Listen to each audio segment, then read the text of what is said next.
Hey, this is Randy Hall again, and I want to say that on the last video I did about the Jerusalem solution, I received some replies from people overseas and from the Middle East. Several of them told me to become dead.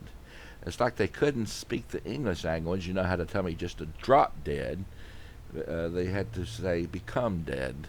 So I'm pretty sure where those replies come from. I want to talk about the 21st century, especially genetic foods and new ways of producing energy. But first of all, on CBS's 11th Hour last week, they attacked genetic foods.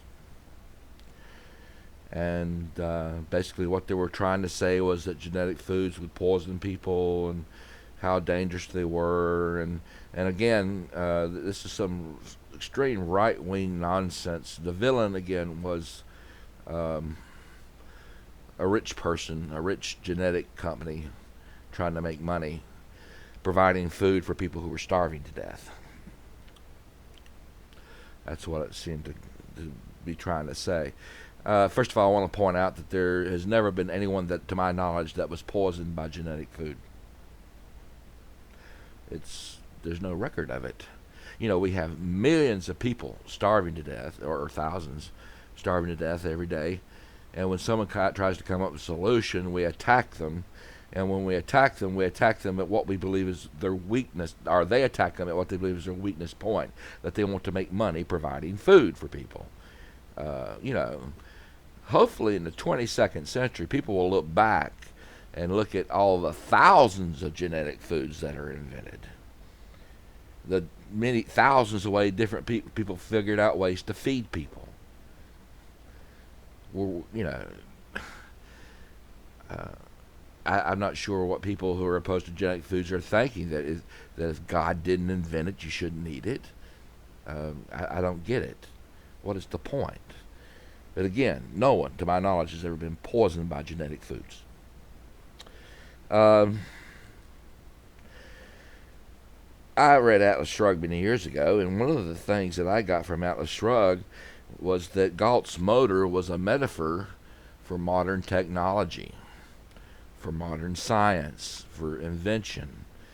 And when that motor in the book was created or invented, oil and coal became obsolete, at least as far as producing energy was concerned. Now, in Germany, GM Motors has a car that runs on salt water. The motor runs on salt water. It exists now. In Japan, there's a company that has a car that produces electricity by removing hydrogen from water. And they have attached it to a car, and it's powering the car. And they hope to, within a couple of years, be producing cars with that type of motor in it to power the electric generator instead of a petroleum motor. Now, my point is that if you can use these motors to power cars, why could you not use them to power electrical generators for the purpose of producing electricity? And why couldn't you produce that electricity on mass amounts?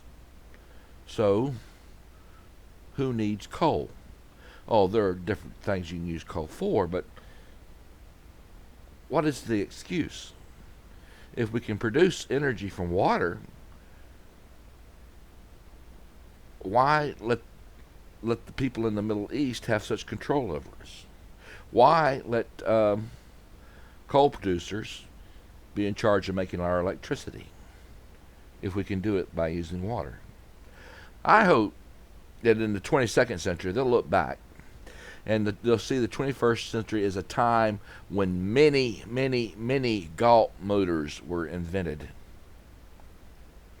A time when many, many different kinds of foods and medicines were created, and that many diseases and hunger were eradicated. Just something to think about. I'm going to finish with a poem I hope you like my poems. I wrote these 20 years ago. Now, this is called Enlightenment. You can satisfy your constant yearning. Reach for the stars, the future bright. Let knowledge still your passion burning. School yourself, your future building. Spread your wings like birds in flight. You can satisfy your constant yearning. Set your course, your journey waiting.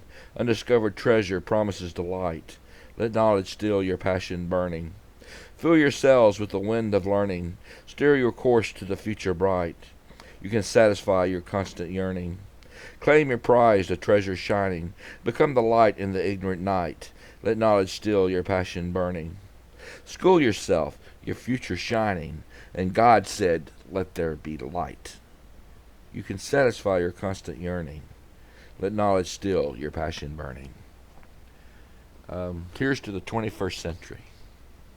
And I hope you have a very pleasant day. And I want to thank you for your comments. Those who didn't tell me to become dead, thank you very much. And this is not a one-sided deal. I don't expect you to always agree with what I have to say, and I appreciate your comments. You know, you can influence me by what you have to say. I'm not a dictator. I want to hear your thoughts, your comments. And if you want to put up some videos of your own these subjects, please do so. This is what the internet's all about. Play the game. Blog, blog, blog. Use the video. Use the internet. You have to fight for the 21st century if you want to live in it. Have a great day.